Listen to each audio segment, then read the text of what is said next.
সাংঘাতিক বিষয় যে একটা প্রাইভেট হাসপাতালে আইসিইউতে কিংবা আইসিইউতে ঢুকে, হ্যাঁ, একটা দাগি অপরাধী হতে পারে, যাই হোক, ঢুকে গিয়ে তাকে ওখানে শুট করে দিল।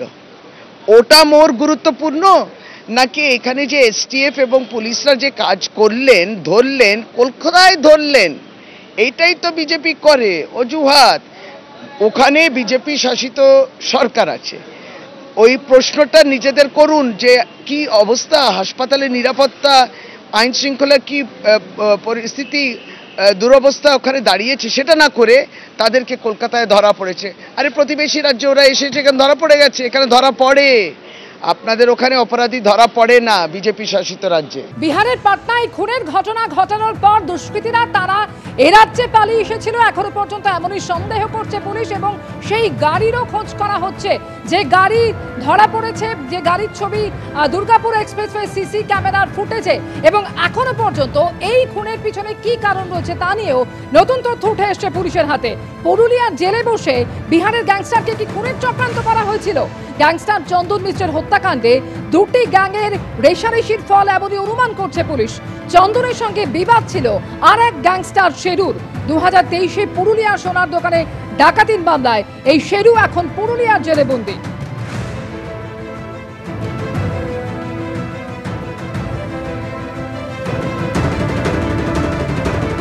অর্থাৎ কিনা একটা বিষয় খুব পরিষ্কার, দুই গ্যাংস্টার গোষ্ঠীর লড়াই এবং তার ফলে চন্দন মিশ্রকে একেবারে গুলিতে ঝাঁঝরা করে দেওয়া হলো। আর এই ঘটনায় যারা অভিযুক্ত তারা কিন্তু এ রাজ্যে ঢুকে গেলেন, যদিও এই ঘটনায় তাদেরকে যারা সাহায্য করেছিল 5 জনকে আটক করেছে।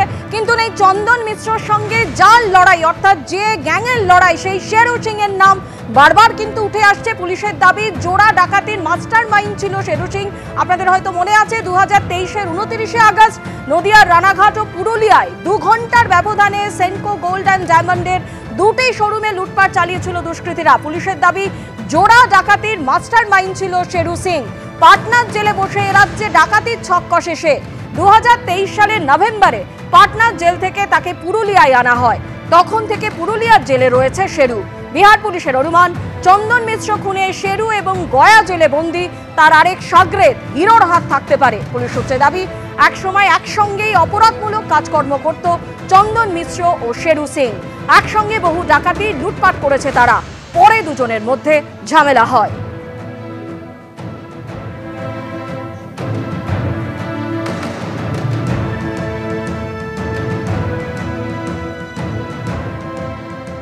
আর যে খুনের ঘটনা ঘটে গিয়েছে, অর্থাৎ বিহারের পাটনায় হাসপাতালে ঢুকে যেভাবে এই নৃশংস খুনের ঘটনা ঘটানো হয়, তার পিছনে বড় কোনো অপরাধীদের চক্র কাজ করেছে এমনই মনে করছে পুলিশ।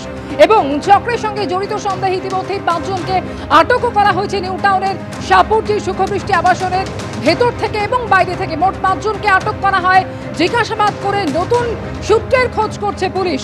অপরাধীদের চক্রের খোঁজে বাংলায় পৌঁছে গিয়েছে বিহার পুলিশের টিম। অপরাধ চক্রে যুক্ত থাকার সন্দেহে 5 জনকে পশ্চিমবঙ্গ থেকে আটক করা হয়েছে। যেরকম জানাচ্ছিলাম আপনাদের, নিউ টাউন থেকে যাদের আটক করা হয়েছে তাদের সঙ্গে পাটনা থেকে কথা বলেছিল খুনিরা। পাটনার হাসপাতালে শুট আউট, গাফিলতির অভিযোগে 5 পুলিশ কর্মীকে সাসপেন্ডও করা হয়েছে।